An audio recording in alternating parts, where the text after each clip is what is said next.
there. Thanks for listening to Let's Talk Withdrawal, a weekly discussion on antidepressants and the issues surrounding them.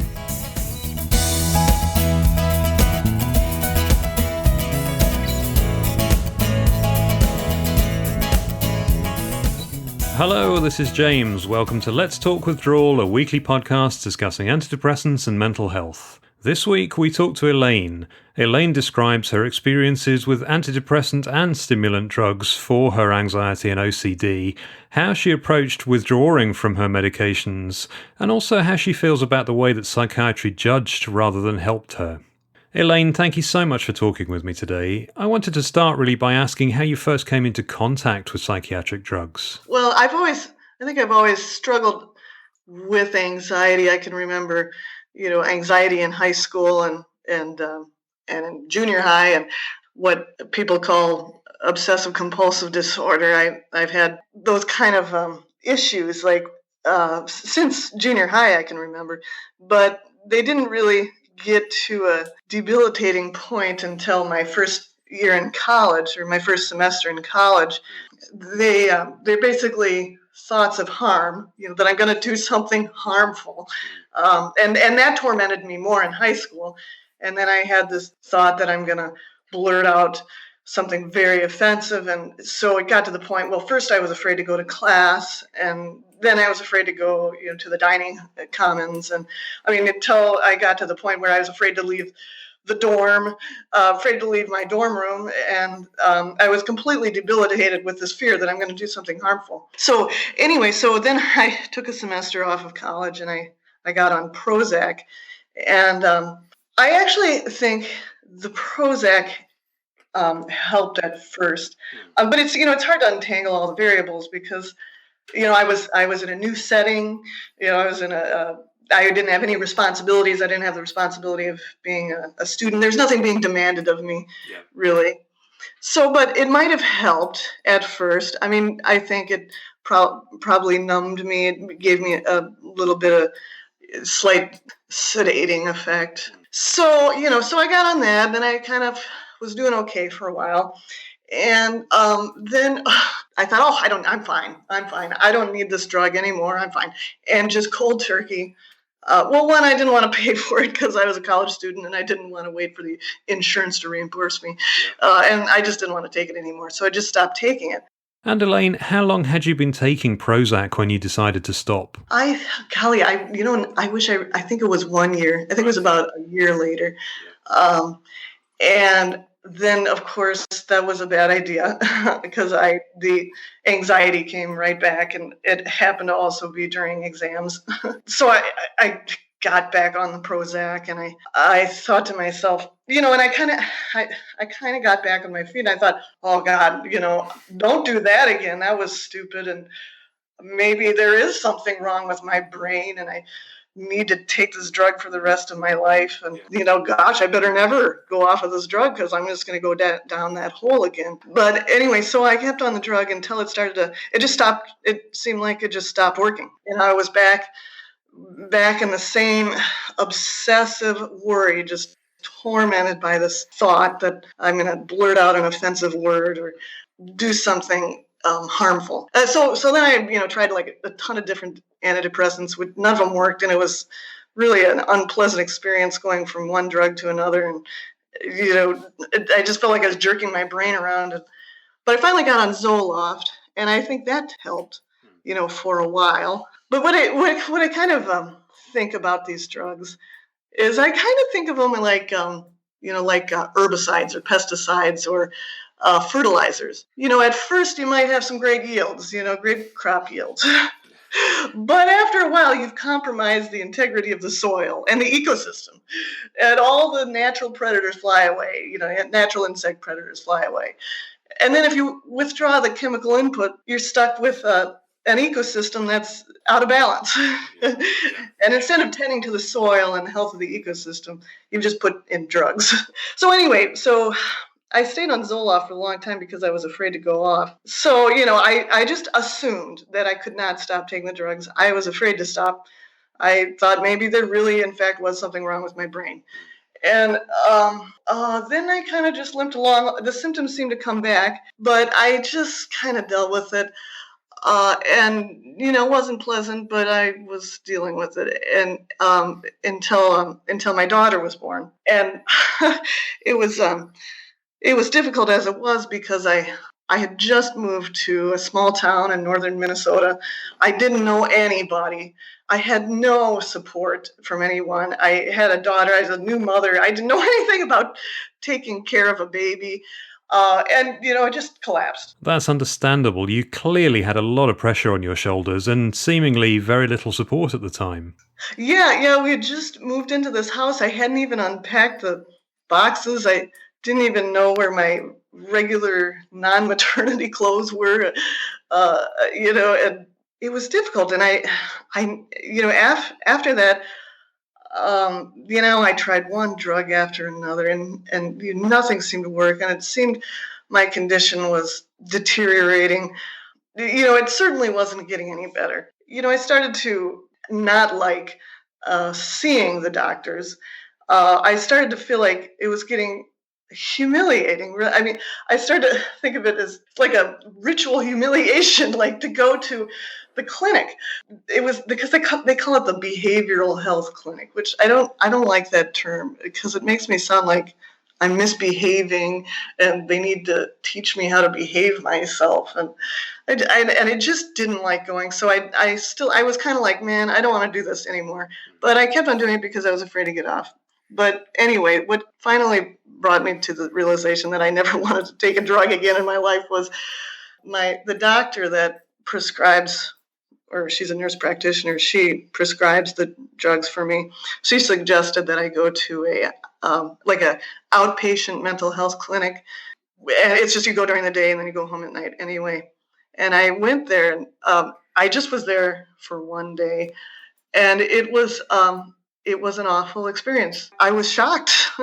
I mean, I couldn't believe how I was treated. I couldn't believe how humiliating it was. I couldn't believe how that doctor treated me. I mean, mostly it was the psychiatrist. And I was very angry. I went home and I just stewed, and I was extremely angry at the way I'd been treated. I went back the next day only because I was afraid the insurance would make me pay for it if I didn't, get properly discharged. But I went in there and I said, I don't want to be here. I want out. And discharge me, please. This place is awful. I said it right to their faces. And so I'm kind of proud of myself for that. But anyway. Well, it's feedback they clearly needed. Yeah. Well, it was kind of like, I felt like it was like the cult of the psychiatrist there. And he was just this hugely egotistical person. And, and he was standing behind a podium. And everybody else was sitting at the table, the nurses and the social worker and the students. And, and the nurses were okay. But I said, you know what, everything was going okay until I had to talk to that guy. And I pointed straight to the psychiatrist who was standing behind the podium. They said, me? It does make you wonder, doesn't it, Elaine, why some people go into a profession that you assume to be a caring profession when that doesn't seem especially important to them. Yeah, it was truly shocking because I felt like he was trying to humiliate me, it felt like whatever shred of self-respect I had left, like they were just going to shred my shred of self-respect. They were more interested in compliance and obedience. And I mean, I felt like I was meeting their needs. They weren't trying to meet mine. So, but anyway, I stewed over that experience, and I was so mad. And so finally I did start researching these drugs. I had always been afraid to go to the internet because people would be like, you can't believe everything you read on the internet. But I finally got up the nerve and started doing research, and it resonated with my own experience. And it was so true what I was reading about the drugs, about my experience with the mental health system. I mean, personal accounts. There's just too much good evidence from good people for me to think, oh, it's just a bunch of crackpots with an axe to grind. I agree, Elaine, and I found the same. I was very wary of the internet, but when you see how many people there are who have been through similar experiences and can describe what happened to them, you realise that we're not being given the facts on this. Yeah, and that was my experience. All these stories that from Facebook and from other, other websites, Mad in America, it just very much rings true with my own experience. And reading that book, Anatomy of an Epidemic, was very eye-opening, and it just made sense to me. You know what? It was kind of interesting. I did get sidetracked because I'd always complained about fatigue. And so my doctor, the nurse practitioner, said, well, why don't you try this Vyvanse? And Vyvanse is it's a stimulant. And I think it's an amphetamine. It's like speed. That drug I loved it. It was great at first. I mean, who doesn't like speed? I was getting things done. I felt like a great mother and a great wife and a great musician. My garden was flourishing, and I thought, this is the greatest thing. Now I know how other people can function in the world. Yeah. So anyway, but I was on that. And then it kind of stopped working. I mean, after a while, your brain adjusts, I guess. And so then I started feeling this dullness like I had never experienced before. I felt like my brain was like a ghost town. I mean, and I felt like my face probably looked like there was no expression, like a mask-like kind of look on my face. So I thought, I'm not going to go down this road of ever increasing doses of Vyvanse. Keep on upping the dose when it starts to poop out. And I didn't want to go down that road. And I don't like how there's, I've never had a psychiatrist or a doctor for more than 2 or 3 years. So every time I see a new one, they have their different philosophies. I didn't want to be jerked around by people who didn't know me, especially with such a potent drug like Vyvanse or Xanax was another drug I've taken, which is the opposite of benzodiazepine. So finally I said, I am done with this and I am going to stop. And that's when I started to stop. And I'm still on it. It's going to take me probably 2 years to get off of. Effexor is the one that I'm really struggling to get off of. And Elaine, how are you approaching your withdrawal? For example, are you pill cutting or are you using a liquid? Well, the nice thing about Effexor is it's a capsule, so I can open it and there's little balls inside, little beads. And I actually counted out the beads, and approximately each little ball is 1 milligram. And I was going a lot faster until I hit a wall. The withdrawal effects were just so horrible. I couldn't take it anymore. So now I'm down to doing the 10% per month. I take out 2 balls per month. So it's going to take me another year to get off of this drug. And Elaine, how are you finding the process of withdrawing so far? Well, at first it was okay. It wasn't great. I had headaches and some nightmares, and I think it was giving me leg cramps. And it was okay. I thought, well, I can do this, and I was going, it was from 150 milligrams to about 37.5 milligrams. It was okay. But when I started to dip in lower than that, it was terrible. I would wake up several times a night just in a complete panic. I couldn't sleep, and I had terrible nightmares, and I would wake up in the morning and just be so anxious. I mean, I was sick to my stomach with anxiety. I was just a wreck all morning. And then by the afternoon, I felt dead, just completely dead. And so I just, so I slowed down on the rate at which I was reducing the drug. And that has helped. I mean, now things are more manageable. None of this process is easy, but to listen to your body and take it more slowly when you need to is an important message. Yeah, there are strange sensations. Maybe you've experienced, just the brain zaps and this shivering or humming, or I kind of feel like someone's poured seltzer water on my brain, sort of like a sizzling. Those are some of the effects that I'm feeling now. And Elaine, clearly you've still got some of the withdrawal to do. I wanted to ask how you see the remainder of the taper going for you. Well, I think I've kind of got an idea of how it's going to go, because when I first reduced by the 2 balls, I get headaches and I have extreme fatigue, and that lasts about 2 weeks. And then I start to, feel better.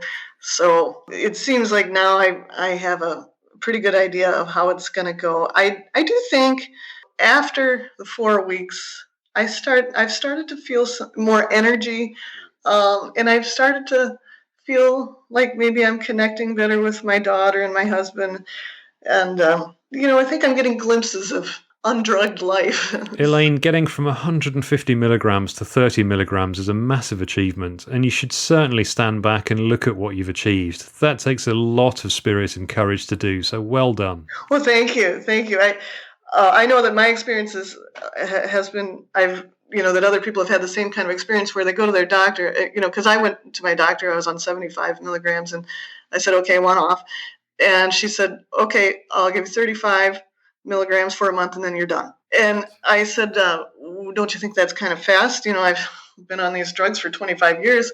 And she said, no, but luckily I did my own research and I knew that would be way too fast. And I didn't, stop abruptly after 1 month, but I know other people have and have suffered tremendously as a result. It's so worrying, isn't it, when the medical professionals who we look to keep us from harm haven't got the knowledge or experience to know that people should approach psychiatric drug withdrawal with extreme caution.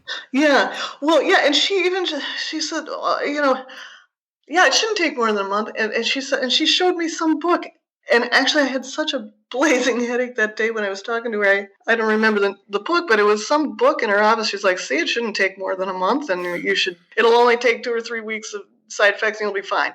It's like, I don't care what the book says. You're right. We're not academic studies. We're real human beings, and we react differently to things. Sometimes it's like, I feel like they're like in an alternative universe, with alternative facts.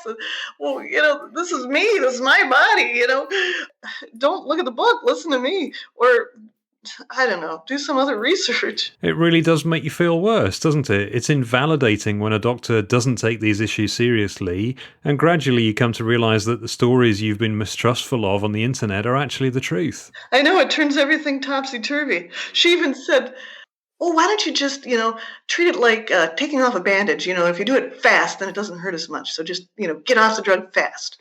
She even said that to me. If only that were true. But as we know, if people reduce some of these drugs too quickly, they can end up in hospital. Yeah.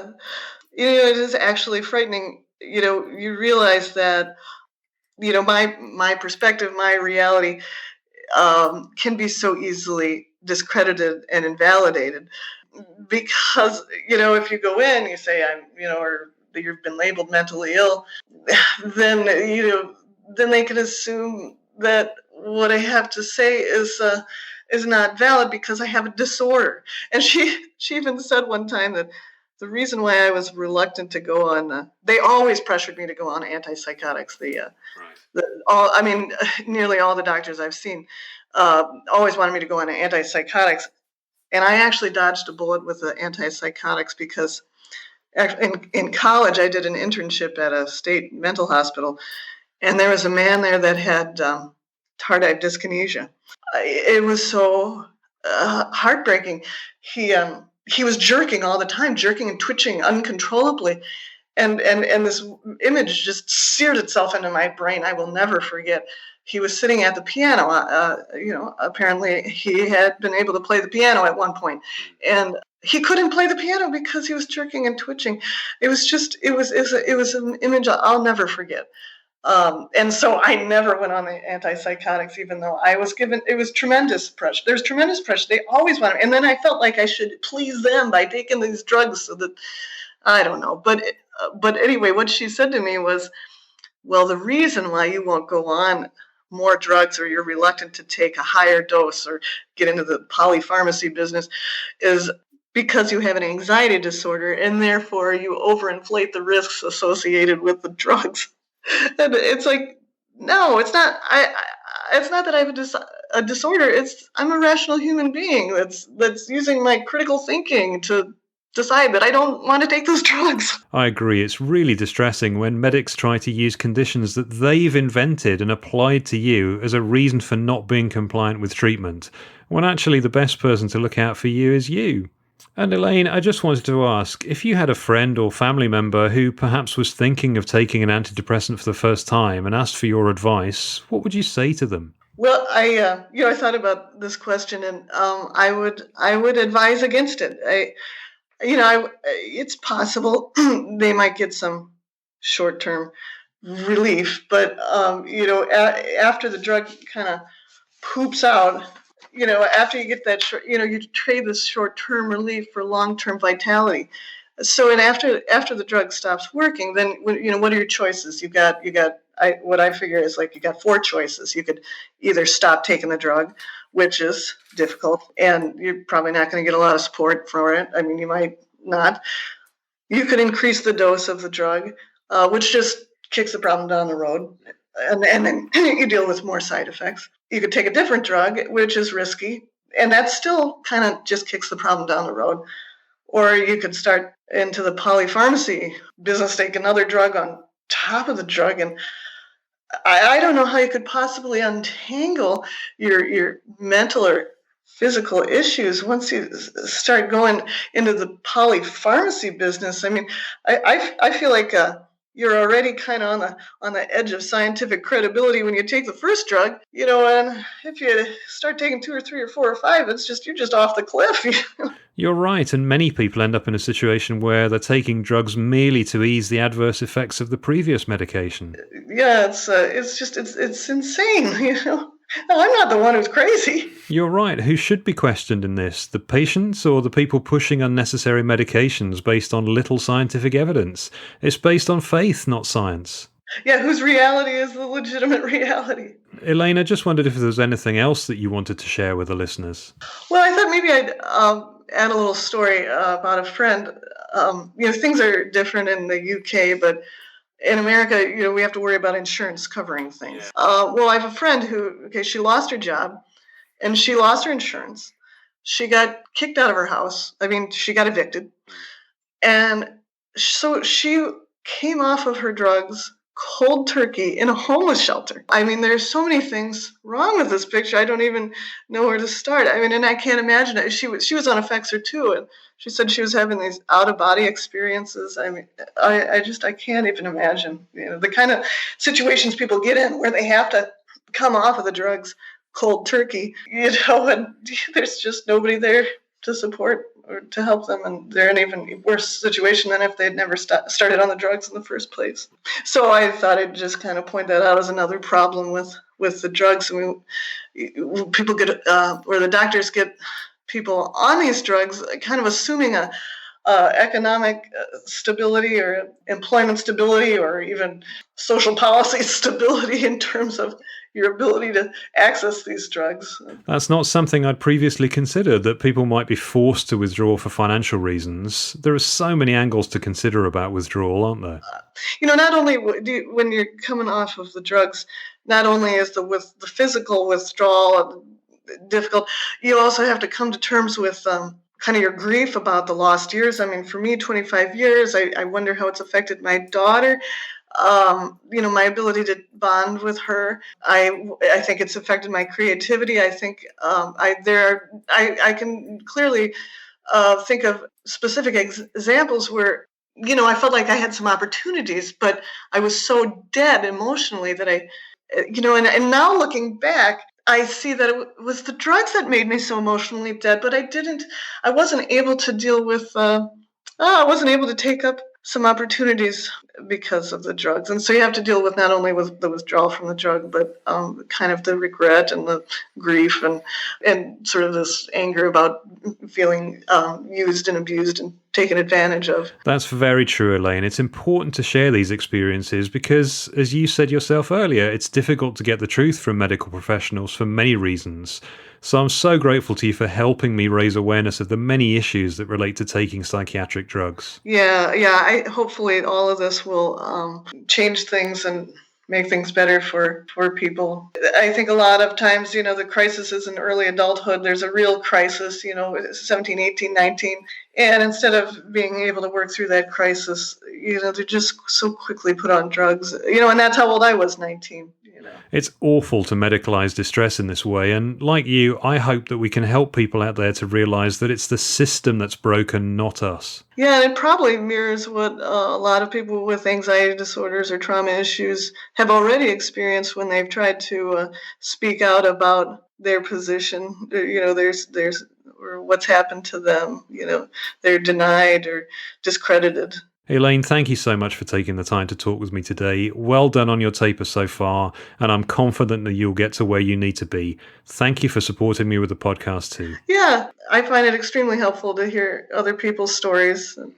So thank you. It was really interesting to talk with Elaine today and to hear about her own journey off the medications and also how she feels about her own treatment by psychiatry. Feedback. Thank you so much for getting in touch and giving me your feedback and comments. If you like the podcast, please leave us a review on iTunes. It takes just a couple of minutes, but it makes a big difference to how many people listen in. Thank you. Just to say also that if you're struggling with withdrawal yourself, you can visit my website, jfmoore.co.uk, where there are links to information you may find useful. Please do not increase, decrease, or stop your psychoactive prescription medication without the advice and support of a medical or mental health professional. Thank you so much for listening. Please come back next week for another episode. Until next time, take care.